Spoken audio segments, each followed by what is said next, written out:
दुनिया के 5 सबसे खतरनाक देश कौन से हैं? ये सवाल सुनते ही पता है दिमाग में जंग, क्राइम और उथल-पुथल की तस्वीरें आने लगती हैं। लेकिन क्या खतरनाक होने का मतलब सिर्फ यही है? आज हम इसी सवाल की तह तक जाएंगे और देखेंगे कि हेडलाइंस के पीछे की असली कहानी क्या है। तो ये जो शब्द है ना, खतरनाक, इसमें बहुत कुछ छिपा है। किसी भी देश पर यह लेबल चिपकाने से पहले यह समझना जरूरी है कि भाई हम किस तरह के खतरे की बात कर रहे हैं। यह मामला सिर्फ एक लिस्ट बनाने से कहीं ज्यादा गहरा है। तो असली सवाल यहाँ ये उठता है, क्या खतरा सिर्फ लड़ाइयों और युद्ध तक ही सिमटा हुआ है, या इसके और भी कई पहलू हैं? मतलब, क्या किसी देश में भयंकर गरीबी, बढ़ता हुआ क्राइम या सरकार का बहुत ज्यादा कंट्रोल भी उसे उतना ही खतरनाक बना सकता है?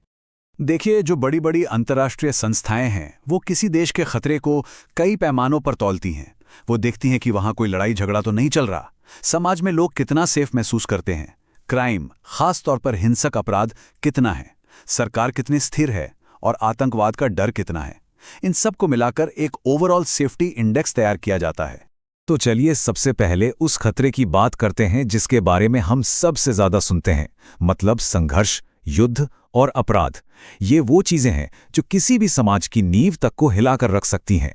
इसका एक बहुत बड़ा और दुखद उदाहरण है सीरिया। सालों से जो वहां सिविल वॉर चल रहा है, उसने देश को पूरी तरह से बिखेर दिया है।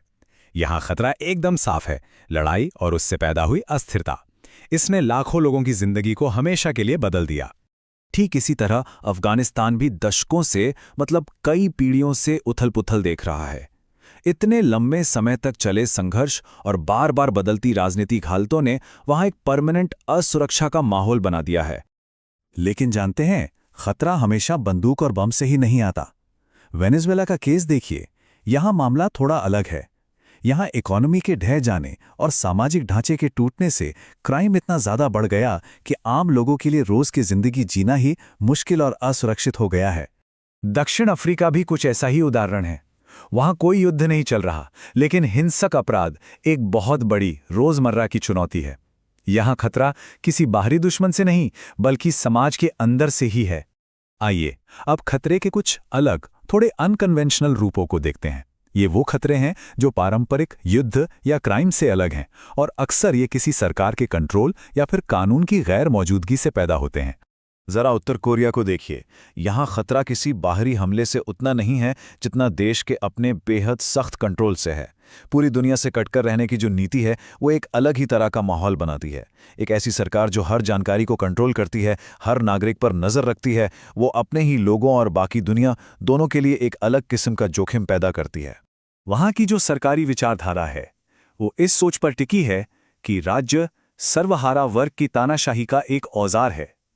इस एक लाइन से ही साफ हो जाता है कि वहां सरकार की ताकत को कितना ज्यादा केंद्रीय और कंट्रोल करने वाला माना जाता है। अब बात करते हैं सोमालिया की। यहां जमीन पर तो अस्थिरता है ही, लेकिन यह देश दुनिया भर में एक खास वजह से बदनाम है, और वो है समुद्री डकैती। एक ऐसा आतंक जो इसके तटों से शुरू होकर दुनिया भर के समुद्री रास्तों तक फैलता है। तो ये समुद्री डकैती या मैरिटाइम पायरेसी है क्या? सीधे शब्दों में कहें तो जब नावों पर सवार हमलावर दूसरे जहाज़ों पर हमला करके लूटपाट या हिंसा करते हैं। ये दिखाता है कि कैसे एक देश के अंदर कानून का राज ना होना पूरी दुनिया के व्यापार और सुरक्षा के लिए एक बड़ी समस्या बन सकता है। तो इन सभी उदाहरणों को देखने के बाद क्या हम सच में किसी भी देश को बस खतरनाक कहकर छोड़ सकते हैं? शायद हमें एक बड़ी तस्वीर देखने की जरूरत है। एक ऐसी तस्वीर जो किसी एक कहानी या एक लेबल से कहीं आगे जाती हो। और ये बात समझना बहुत जरूरी है।